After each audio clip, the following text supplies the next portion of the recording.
We've got not that far away from the start of the 2022 season. We've got lines coming out for the first game. Georgia, a 15-point favorite over the Oregon Ducks. You can always find this stuff over on dawgpost.com, DAWGPOST.com, by the way. And I had a chance to talk, I actually got a phone call from a person that's been around the program for a while. We talked for a little bit, not for very long on Tuesday, maybe about 15 minutes, something like that, 20 minutes.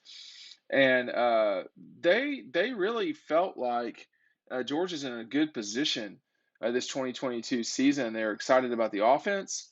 And the game they honed in on more than any game was the season opener against Oregon.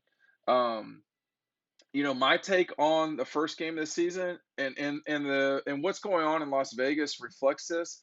It's really going to be tough for the Oregon Ducks to beat Georgia at the Dome in Atlanta. I mean that's about as tough a place to play Georgia, if you particularly if you're not from the SEC, as as any venue. I mean, I think in a way it's going to be tougher because you're talking about a dome situation.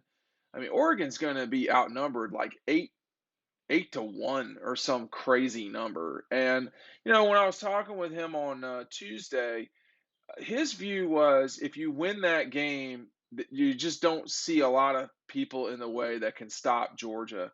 And when you look at the 22 season, there are games that pop up where you're like, they could lose that game. They could lose that game. I mean, could they lose to South Carolina? It's tougher for me to believe that after watching the spring game. But Williams-Brice is a tricky place to play.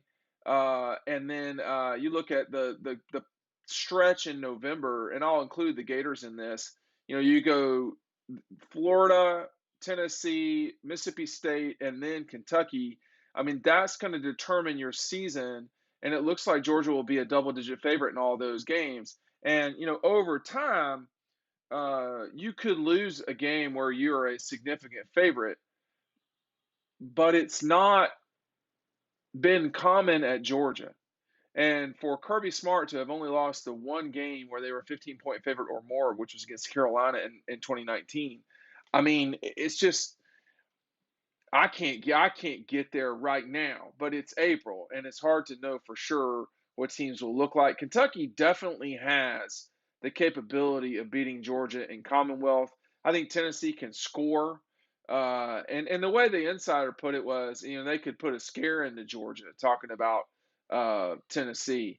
But can they stop the Dogs? I mean, this is a team that Stetson Bennett and company went up there a year ago, not even about 7 months ago, and just put 40 on the board like it was nothing.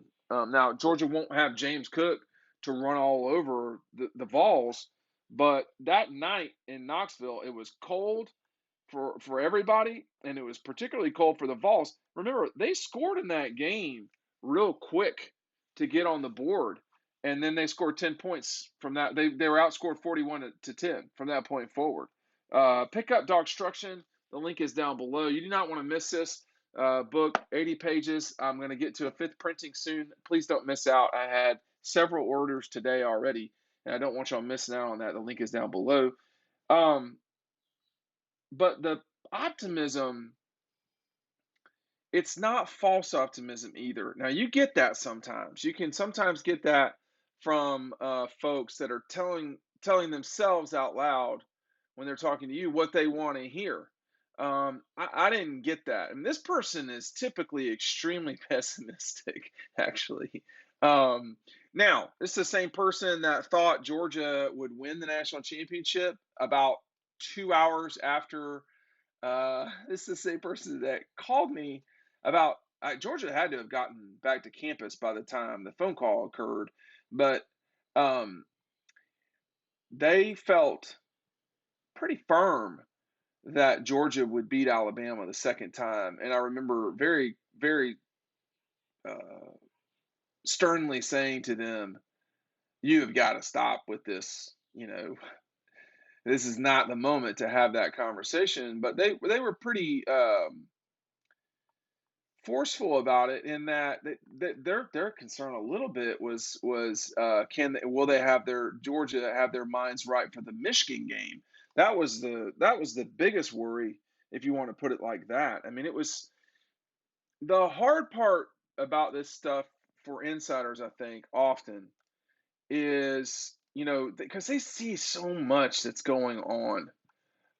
There's a lot of self-doubt is the wrong way to put it. There's a lot of doubt that naturally creeps in for folks who see stuff every single day, because you want to be able to trust your eyes. Here comes this guy. You want the Kentucky Wildcats to win? Let me get rid of the cat. But, when you see practices and you see, the insides, and you watch the sausage get made, where the problems are. You understand that, hey, we're banged up here or whatever. But the negativity, for lack of a better term, has in many ways faded away uh, from folks because the program itself has really narrowed in on being great. And that's something that you can't, how do you describe this? It's hard to explain it. There was always negativity, generally speaking, about losing that one game. I mean, Georgia hasn't lost that one game since the Carolina game in 2019, and that game didn't matter. Going looking back and looking at it, I mean, they lost to LSU in 2018. I mean, that's not a bad loss. The Carolina loss in 2019, that was a bad loss. But you don't, getting your brains beaten in on the road in the SEC West, as long as it's not a terminal game, what's the big deal? And even that talk has just kind of, gone away. And then, anyway, I just remember very clearly this person in particular, their view of the world that, you know, Georgia was going to beat Alabama if they both played in the national championship game. And, they felt like Georgia just played like shit in Atlanta that weekend. And they did. I mean, they played really bad. It's not what you want, but it happened. But their view is the offense is going to be explosive. Kirby's going to get the defense right, that the margins that you had a season ago aren't going to be the same.